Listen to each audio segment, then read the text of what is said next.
అన్వేషిస్తున్నాం. కొంతమంది senior IAS అధికారుల పనితీరుపై రేవంత్ సర్కార్ సీరియస్ గా ఉన్నట్టు తెలుస్తోంది. ప్రభుత్వం ప్రాధాన్యతలకు అనుగుణంగా వారు పని చేయట్లేదని అసంతృప్తిగా ఉంది. ఇంకా బీఆర్ఎస్ లీడర్లతో టచ్ లో ఉన్నట్లుగా ప్రభుత్వం అనుమానిస్తోంది. సచివాలయంలో పనిచేస్తున్న కొందరు సీనియర్ ఐఏఎస్ ఆఫీసర్లు ఇష్టానుసారంగా వ్యవహరిస్తున్నారని, కొన్ని కీలకమైన అంశాల్లో కావాలని ప్రభుత్వాన్ని తప్పుదోవ పట్టిస్తున్నారని ప్రచారం జరుగుతోంది.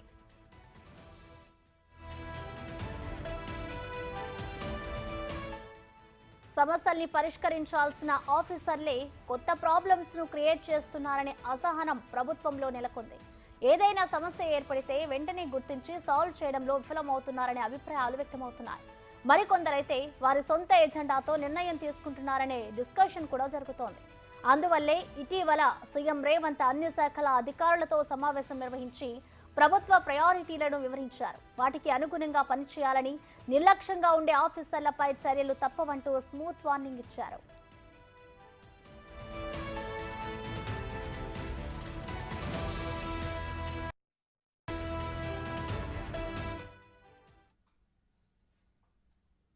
ఇదే అంశానికి సంబంధించిన మరింత సమాచారాన్ని మా deputy bureau chief Sadiq live ద్వారా అందిస్తారు. సాదిక్, చెప్పండి, కొంతమంది ఐఏఎస్ల తీర్పై అయితే కాంగ్రెస్ ప్రభుత్వం సీరియస్ గా ఉన్నట్లుగా తెలుస్తోంది. ఈ సీరియస్ గా ఉండడానికి గల కారణాలు ఏంటి సాదిక్? ప్రసన్న, ముఖ్యమంత్రి రేవంత్ రెడ్డి పరిపాలన పైన పూర్తి స్థాయిలో దృష్టి సారించడం జరిగింది. సెక్రటేరియట్ అంటే పరిపాలనా కేంద్రమైనటువంటి సెక్రటేరియట్ ఉద్యోగస్తులపైన, అదేవిధంగా ఐఏఎస్ అధికారులపైన ముఖ్యమంత్రి రేవంత్ రెడ్డి తీవ్ర అసహనం వ్యక్తం చేస్తున్నారు, అసంతృప్తి వ్యక్తం చేస్తున్నారు. ఎందుకంటే గత ప్రభుత్వం సంబంధించినటువంటి జాడలు, అదేవిధంగా వారి విధానాలు అట్లే ఉన్నాయి. వీళ్ళు పద్ధతి మార్చుకోవాలని కూడా ఆయన ఆదేశాలు జారీ చేయడం జరిగింది, హెచ్చరికలు కూడా జారీ చేయడం జరిగింది. ప్రధానంగా ఉదాసీనంగా వ్యవహరించేటువంటి అధికారులపైన వేటు తప్పదన్నటువంటి సిగ్నల్స్ కూడా ఇప్పుడే ఇవ్వడం జరిగింది. అంతేకాకుండా సచివాలయంలో ఉద్యోగులు కూడా అంటే టైంకు రాలేకపోతున్నారు. సో సమయభావాలను కూడా పాటించాలని కూడా ఇప్పటికే అధికారులకు ఆదేశాలు జారీ చేయడం జరిగింది. సో అధికారులు, కింది స్థాయి అధికారులు ఇప్పటికైతే ఉదయం 10 గంటలకైతే వస్తున్నారు. కానీ కొంతమంది ఐఏఎస్ అధికారులు ప్రభుత్వంలో ఏం జరుగుతుందో పూర్తి వివరాలన్నీ కూడా ఆ ప్రతిపక్ష పార్టీకి పంపుతున్నారన్నటువంటి వాదన కూడా సెక్రటరియట్లో బలంగా వినిపిస్తుంది. ఎందుకంటే ప్రభుత్వంలో తీసుకున్న ప్రతి అంశం పైన కూడా 10 ఏళ్ల పాటు ఉన్నటువంటి అధికారులు వారి యొక్క ఎక్కడెక్కడ ఏం జరుగుతుందో పూర్తి స్థాయిలో కూడా ప్రతిపక్షానికి చేరవేస్తున్నారన్నటువంటి అనుమానాలు కూడా ప్రభుత్వానికి చేరవేస్తుంది. అలాగే ఇంటెలిజెన్స్ అధికారులు కూడా చెప్తున్నారు. సచివాలయంలో జరుగుతున్నటువంటి ఈ ఐఏఎస్ ఆఫీసర్ కోటరీలో జరుగుతున్నటువంటి విషయం పైన కూడా ముఖ్యమంత్రి రేవంత్ రెడ్డి ప్రత్యేక ఫోకస్ పెట్టడం జరిగింది. సో టాప్ ప్రియారిటీ అంటే కాంగ్రెస్ ప్రభుత్వం తీసుకున్నటువంటి 6 గ్యారంటీ స్కీమ్స్ కానీ ప్రజా సంబంధించినటువంటి వ్యవహారాల్లో ఎక్కడ కూడా ఉదాసీనంగా కానీ నిర్లిప్తంగా ఉంటే మాత్రం శిక్ష తప్పదు అని కూడా ఆదేశాలు ఇచ్చారు. అంతేకాకుండా జిల్లాల పర్యటన కూడా చేయాలి, కొత్త ఇన్నోవేటివ్గా ఆలోచించాలి. ఐఏఎస్ అధికారులు అనేవారు దేశానికి ఆదర్శంగా ఉన్నటువంటి మీరు అధికారులు ఎందుకు పనిచేయలేకపోతున్నారు? ప్రభుత్వం దగ్గర అన్ని వసతులు ఉన్నాయి, మీకు గత ప్రభుత్వం కంటే ఈ ప్రభుత్వంలో చాలా ఫ్లెక్సిబుల్గా ఉంది, మీకు చాలా పనులు చేసేటువంటి ఆస్కారం ఉంటుంది. అయినప్పటికీ మీరు ఎందుకు ఇట్లా ఉదాసీనంగా వ్యవహరిస్తున్నారని కూడా ముఖ్యమంత్రి రేవంత్ రెడ్డి అధికారులపై ఆగ్రహం వ్యక్తం చేయడం జరిగింది. కొంతమంది మాత్రం ఇంకా బీఆర్ఎస్ పార్టీకి ఇక్కడ నుండి సమాచారాన్ని చేరవేస్తున్నారని కూడా సచివాలయాల వర్గాల్లో వార్త గుప్పమంటుంది. మరోవైపు ముఖ్యమంత్రి కార్యాలయం వర్గాలు కూడా ఈ విషయాన్ని కూడా రూఢి చేస్తున్నట్టు సందర్భం కనబడుతుంది.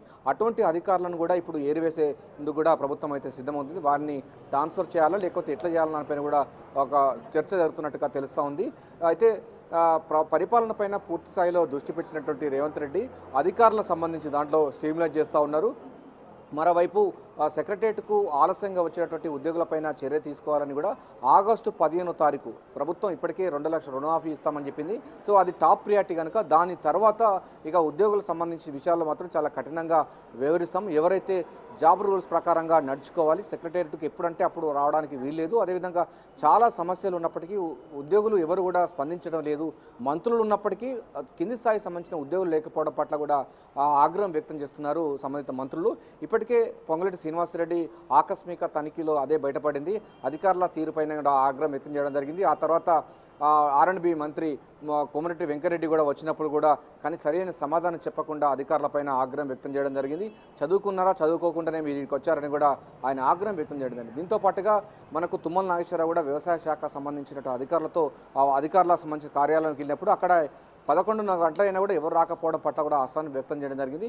ఇవన్నీ కూడా మీకు ప్రిలిమినరీగా ప్రాథమికంగా మీకు ఫస్ట్ ఇదొక వార్నింగ్గా గుర్తించండి. ఆ తర్వాత మొత్తం ప్రభుత్వం చాలా సీరియస్గా ఉంటుంది. మేము పని చేస్తున్నాము, ప్రజా పరిపాలనలో మీరు పని చేయాలి. సో ఇద్దరు పని చేస్తేనే ప్రజలకు సంక్షేమ పథకాలు పూర్తి స్థాయిలో కింది స్థాయిలో ఉంటాయి. అటువంటి ఐఏఎస్ అధికారుల నుంచి మొదలు పెడితే ఇట్లా బెంచ్ కింద స్థాయి పనిచేసినటువంటి అధికారులు ఎవరు కూడా నిర్లక్ష్యంగా వ్యవహరిస్తే మాత్రం వారిపైన వేటు వేస్తాం.